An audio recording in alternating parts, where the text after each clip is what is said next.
mamaya na kasi. Kay Auntie lahat yung picture. Oo nga, natangay. Puro mukha nyo nandito eh. Wala ako. Ramdam mo ba? Naramdaman.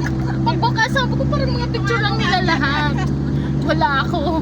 Wala na dito pag galing Batangas. Kung hindi mo inihagis yung cellphone. Muntik na nga eh. Sa'yo na to. Taso tayo. Oh, gusto niyo mag-picture taking Ay! overlooking? Gusto niyo mag-picture? Ha? Wala ko eh. Picture overlooking? Uy, oo nga. Pinapaalam po sa lahat na mahigpit Bawal. na pamanong barangay. Bawal po ba? Illegal parking. Diretso!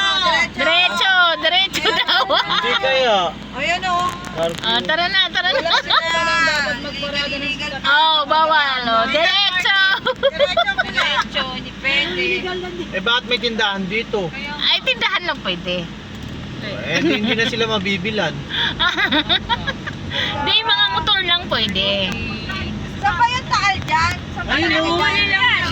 Doon kasi pwede tayo kasi mag-picture doon eh. Di na kuya, okay na. Ha? Ay, Angel's Burger o. Sarado. Sarap yan. Sarado naman. Pwede naman na tago per Oo nga, pwede yung picture yun. Eh, dati kami nagpipicture dyan yung mga sakay ko eh. Ay, wala eh. Nakalagay daw doon eh. Nandyan yung taal. Ayan o. Baba ka kasi para makita mo. Tagaytay. Ay, okay. Baba ka kasi, Kim, para makita mo. Mas balikan nyo na lang ako. Hindi na. Hindi na. Ano ba yan? Huwag na. Oo nga, di ko inaawa sa... Si Iwan si Jan. Yan o, yan.